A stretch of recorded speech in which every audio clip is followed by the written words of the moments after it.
So you are the Galapagos Postman. What does that actually involve?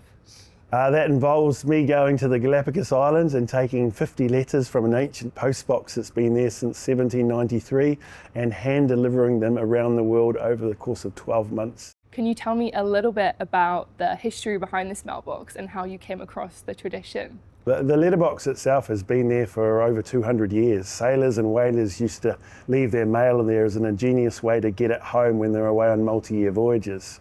Now it's still there, the tradition is still alive, and it's tourists that leave their mail in there. And I was there on holiday in January of 23. I stuck a letter in to my mum, and I took a couple letters out for London where I was based and decided I'd take them back and deliver them. To sunny Winnipeg. I'm here in Singapore. G'day, Australia. You're doing this challenge of hand delivering all these postcards to raise money and awareness for motor neuron disease. Now, what is MND and how does it affect a person? Motor neuron affects your entire body except for your brain. Basically, you lose your body motor functions. You can lose your voice, you can slowly lose the use of your arms and your legs, your ability to breathe, and essentially your body shuts down. And so you need help, and eventually it will kill you. And you have a very personal connection to MND. You lost your father to it in 2022. How do you think he'd react to you going on this journey? Look, I think he'd be loving it. You know, he said to me many years ago after one of my craziest, nothing you do ever surprises me anymore. So I think he would love it that I was out there doing this with him as the inspiration behind it.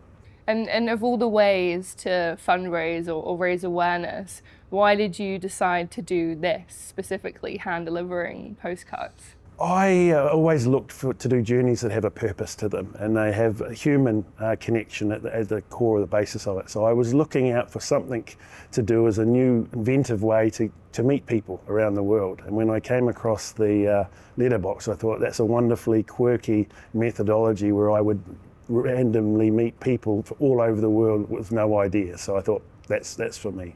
Do you think there's anything about this that reflects some of the challenges that people living with MND face? Sure. Look, I mean, the goal of this is to raise awareness for MND and ALS sufferers around the world.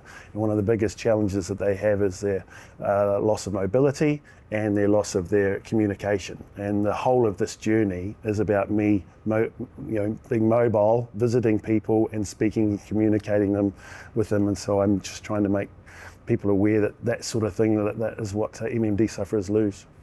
And let's talk about then your experience actually delivering the postcards. How many miles have you travelled so far, and how many postcards have been delivered so far? As of arriving here in Taiwan, I just delivered the 38th letter in China.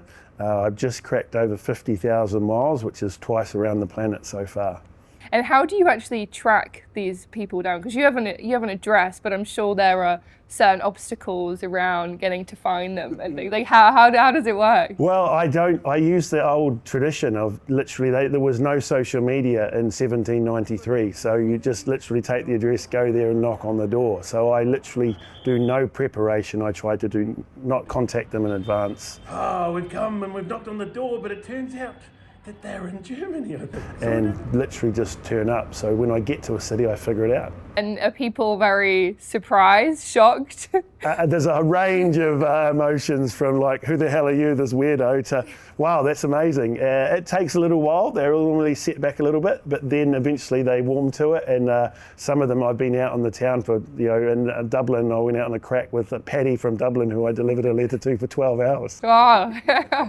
Has there been a delivery story that's particularly touched you? There's a couple that stand to mind. Mexico, I delivered a letter to a family there, and it turned out that there was a letter from the daughter to the mother thanking her for allowing her to follow her dreams to go to the Galapagos Islands. And it was more poignant for the fact that when we tried to deliver it, the daughter came to the door and we were saying, look, we've got a letter for Carmen. She goes, nope, we don't know who that is. There's no Carmen here. And we were like, so we then showed her the letter, and her face changed instantly from one of unsure to open this, because she was the one who written the letter, and she recognised it, and she took me upstairs. I met her mum, who was recovering from a hip replacement operation, and we had mezcal and dried crickets for the rest of the evening. It's great fun. From your experience so far, what has it taught you, or has there been anything that surprised you about human connections?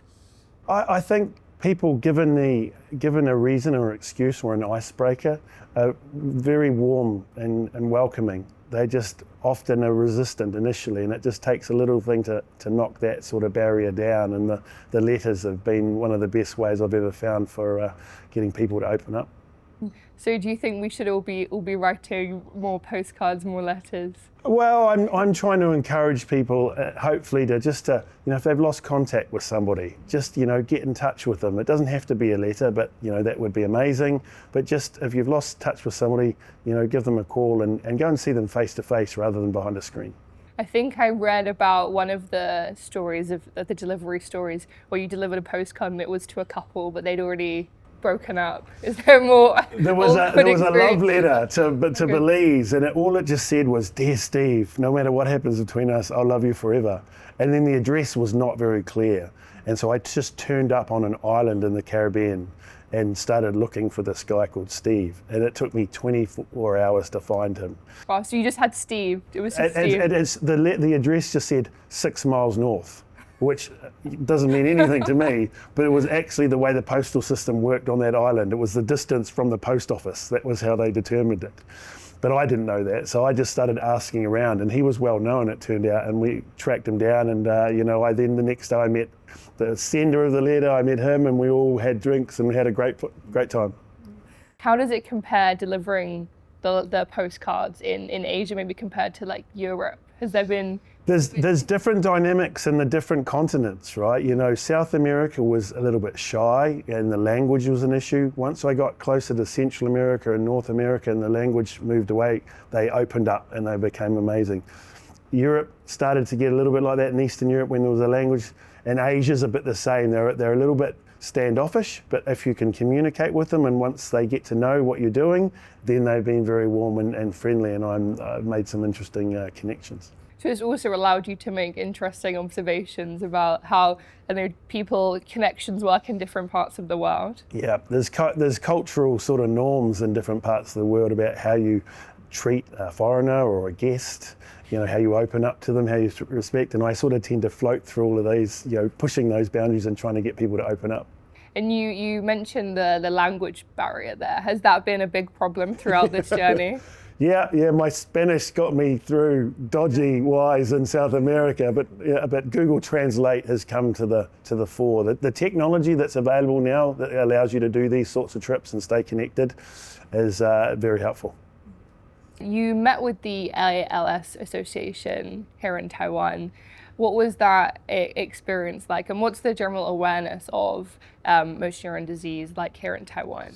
They've been operational for about 25 years now, nearly 30 years, and so they are doing a great job. They're trying to raise awareness. They're caring, the care facilities that they're doing for the local people here. There's about 600 people with MND in Taiwan. They don't get government support. They have to do it through their own sort of fundraising and volunteers. But they welcomed me in yesterday. They showed me what they've been doing, and it was a real privilege to meet them. And how did they react to this journey that you're going? Did they think you're crazy? They were all curious. They're like, wow, this is amazing, and thank you so much for trying to raise awareness. That's my big goal, is just to raise awareness as I go. You're aiming to have all the postcards delivered by March 2025. Yep. Which places are left on the itinerary? Japan next, then Australia and back to New Zealand. I'm excited about New Zealand in December. Then in the new year I'm heading to South Africa, and I'm going north up through Africa back to Europe, and I've got a big finish across Europe and finishing in London on the 1st of March, which will be 12 months after starting in the Galápagos.